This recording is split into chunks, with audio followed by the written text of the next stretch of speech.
رسول اللہ صلی اللہ علیہ وسلم نے فرمایا ہے کہ اگر مجھے اپنی امت یا لوگوں کی تکلیف کا خیال نہ ہوتا تو میں ہر نماز کے لیے ان کو مسواک کا حکم دے دیتا۔ رسول اللہ صلی اللہ علیہ وسلم نے فرمایا ہے کہ میں تم سے مسواک کے بارے میں بہت کچھ کہہ چکا ہوں۔ نبی کریم صلی اللہ علیہ وسلم جب رات کو اٹھتے تو منہ کو مسواک سے خوب صاف کرتے۔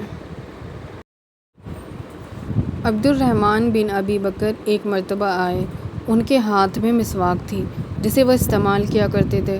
رسول اللہ صلی اللہ علیہ وسلم نے بیماری کی حالت میں ان سے کہا، عبد الرحمن یہ مسواک مجھے دے دے۔ انہوں نے دے دی تھی۔ میں نے اس کے سرے کو پہلے توڑا، یعنی اتنی لکڑی نکال دی جو عبد الرحمن اپنے منہ سے لگایا کرتے تھے، پھر اسے چبا کر رسول اللہ صلی اللہ علیہ وسلم کو دے دیا۔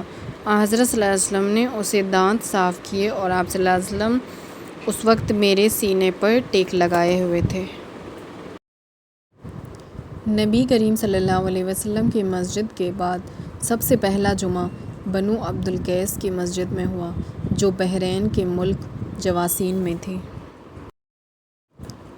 میں نے نبی کریم صلی اللہ علیہ وسلم کو یہ کہتے ہوئے سنا کہ تم میں سے ہر شخص نگہبان ہے، اور لیث نے اس میں یہ زیادتی کی کہ یونس نے بیان کیا ہے کہ رزیق بن حکیم نے ابن شہاب کو لکھا۔ ان دنوں میں بھی وادی القری میں ابن شہاب کے پاس بھی تھا کہ کیا میں جمعہ پڑھا سکتا ہوں؟ رزیق ایک زمین کاشت کروا رہے تھے، وہاں حبشہ وغیرہ کے کچھ لوگ موجود تھے۔ اس زمانہ میں رزیق ایلا میں حضرت عمر بن عبد العزیز کی طرف سے حاکم تھے۔ ابن شہاب رحمۃ اللہ علیہ نے انہیں لکھوایا تھا۔ میں وہیں سن رہا تھا کہ رزیق جمعہ پڑھائے۔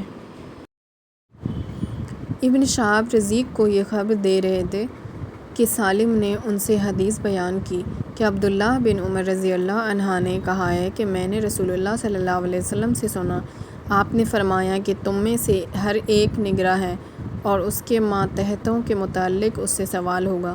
امام نگراں ہے اور اس سے سوال اس کی رعایا کے بارے میں ہوگا۔ انسان اپنے گھر کا نگراں ہے اور اس سے اس کے رعیت کے بارے میں سوال ہوگا۔ عورت اپنے شوہر کے گھر کی نگراں ہے اور اس سے اس کی رعیت کے بارے میں سوال ہوگا۔